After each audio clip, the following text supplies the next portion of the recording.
Everybody knows that Oshkosh is fortunate to have some great museums. Well, the best one of all, for sure, is the EAA Museum. Today we're here to talk about how cool we have it right here in Oshkosh with all the airplanes. If you like airplanes, or you like flight, or if you even look in the sky, you should come visit this great museum. Today we have Alan Westby with us. He's the director of the museum here, and he's going to take us through the little tour and talk to us about how cool this museum is. Hi, Alan. Yeah, good morning. Everyone knows the EAA for the air show. And the air show is really cool, and I'd like you just to spend a couple minutes about it, but more so, what happens here the other 52 weeks of the year? That's a good question. The museum obviously is here year-round, and it's a nationally acclaimed museum for aviation. And what most people don't understand is we're an active, vital museum, and we're busy all the time. We have events happening almost every single month, community outreach events, educational events, things of just trying to make this a viable, living organization and a place to be. Give you a couple examples. In the end of June, we have a kite festival. So it's open, free to the public. We have professional kite teams come in, they perform. We have huge kites, little kites. We have giant kite launching where several hundred kids can launch all their own personal kites at the same time. Cool. So it's a really fun event. That's early summer. And then towards the end of summer, we have something called Good Old Days. Adjacent to our museum, a part of our museum, is something called Pioneer Airport. We fly vintage airplanes out of this. We have 80 aircraft on display in a 1930 style airport, and we fly these vintage aircraft. And we can also give people rides on these vintage aircraft, which, by the way, we're the only museum in the country that allows people to get rides on vintage aircraft. Wow. So as a part of that vintage idea, we have something called Good Old Days, in which we reenact a 30s era airport. We have actors come out and be those people. We give rides in special airplanes. We have Model Ts and Model As driving all over, giving people rides. We try to make the day a living history where we're actually enacting what would have happened in that time and that place. Sounds kind of like Public Enemies when they were here. Well, that's a very good point, because we actually have a Public Enemies display we're putting together, because they filmed a lot of their, all the aviation scenes you see in that movie were done by EAA people and our aircraft. So every airplane, every shot, Johnny Depp climbing on the trimotor to be, as he's being brought back from being caught and brought back, all the aircraft you see are EAA aircraft. So when that movie gets released, we'll be part of an organization-wide or a city-wide event to celebrate that. But so everything involved in that movie Aviation you see was done here by our people and our aircraft. Cool. You have some Christmas things and some other things also? Yeah, in addition to some of the educational stuff, we do some other community-related things. We have something called Christmas in the Air. So getting towards Christmas time, we have a one-night celebration that's open to the public. We bring in entertainers.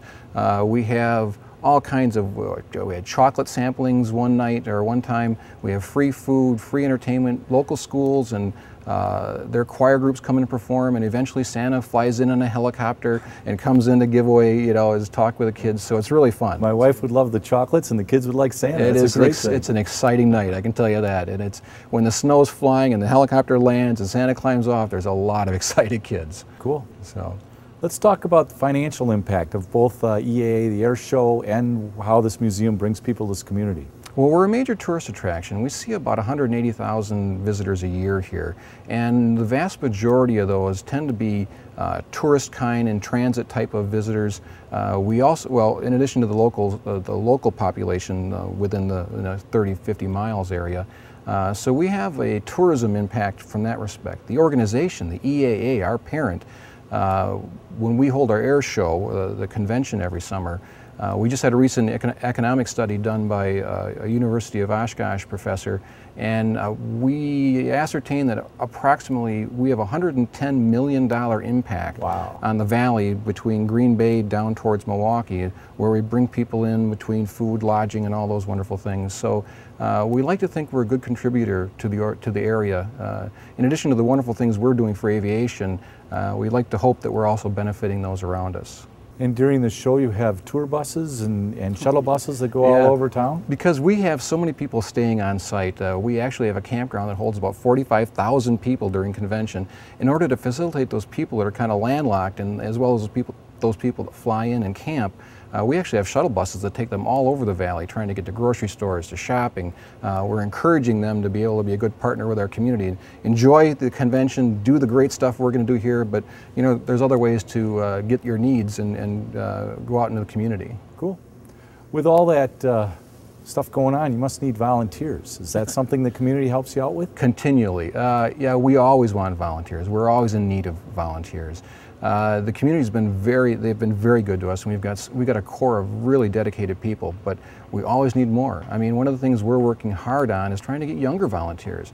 We've got such a dedicated cadre of volunteers now, but they tend to be retirees. You know, they've got a little more free time, and we're working diligently, we hope, to bring in a new group of volunteers, a new younger group that can be mentored by the older ones and kind of grow into their helping. So be a cool place to hang out and volunteer and help out. We do some fun stuff, and the volunteers give tours. They interact with all kinds of dignitaries and visitors, and they help facilitate our school groups when they come here. They also do some teaching of our school groups when we need them to help. They're really quite a capable bunch. There's some schools here today. What are they coming to see? We have something going on this week called Space Week, in which we have just begun to do some air and space things. We see a kind of a spaceship over my shoulder here.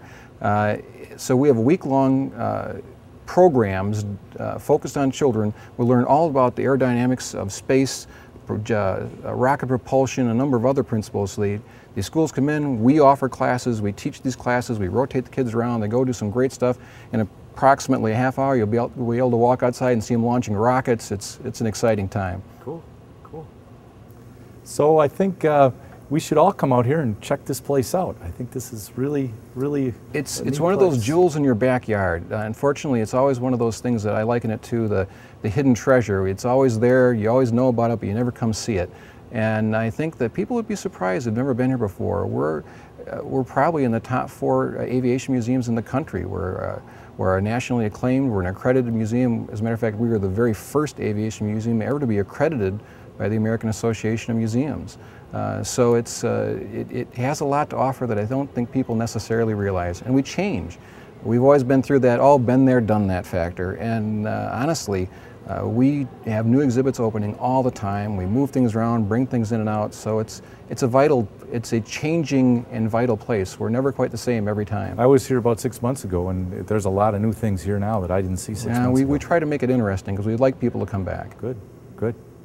One more thing, what are the Young Eagles? What's that all about? Oh, that's an excellent question. We have a program, EAA has a program that offers a free aircraft ride to children under the age of 18, between the ages of 9 and 18.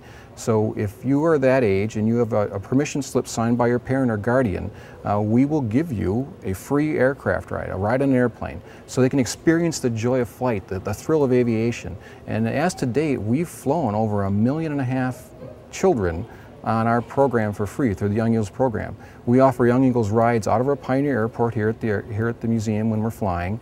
We also have Young Eagles rallies, in which we have, on occasion, a couple times a year, we meet at the airport and we offer rides. And they're also offered through any EAA chapter across the country.